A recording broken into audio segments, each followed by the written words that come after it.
Le film s'ouvre sur une vue panoramique d'une grande ville animée, alors que monte déjà la pression d'un service d'ambulance débordé.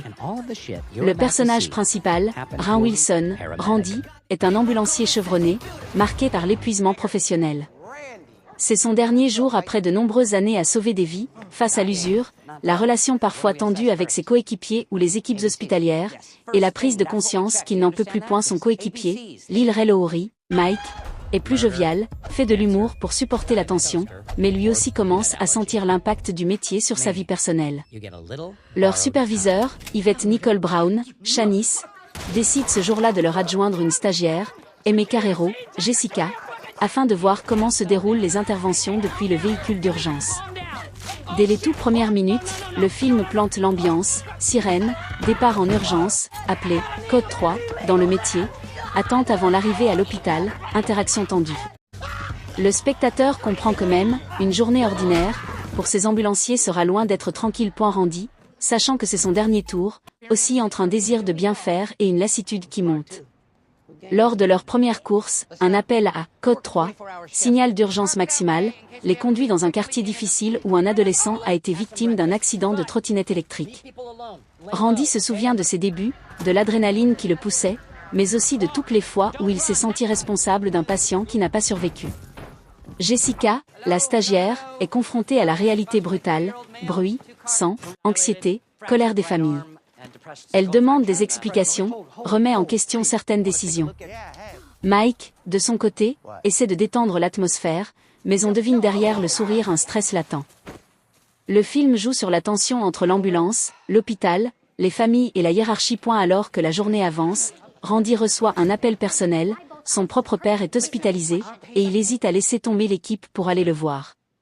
C'est un moment charnière, il doit choisir entre devoir professionnel et devoir familial. Le spectateur comprend que son envie de partir ne vient pas seulement de l'épuisement mais aussi des sacrifices qu'il a faits.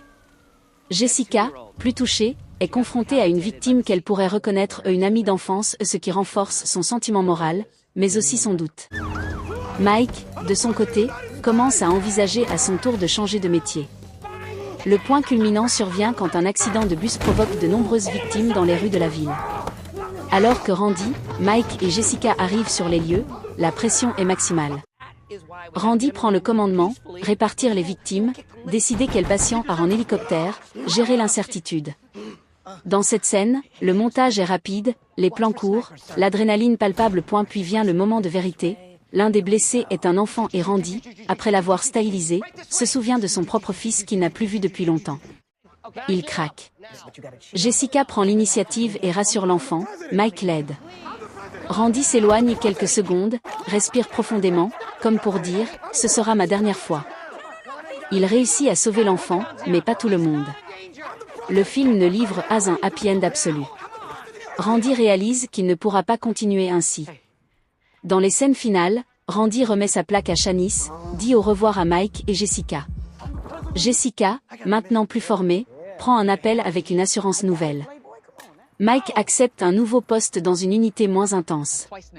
Randy sort du bâtiment d'ambulance, regarde la lumière du matin, inspire. Il part vers son père, vers une vie différente. La dernière image est celle de l'ambulance rouge qui s'éloigne. Puis vient l'appel majeur, un immeuble partiellement effondré après un ascenseur en chute libre, plusieurs blessés graves.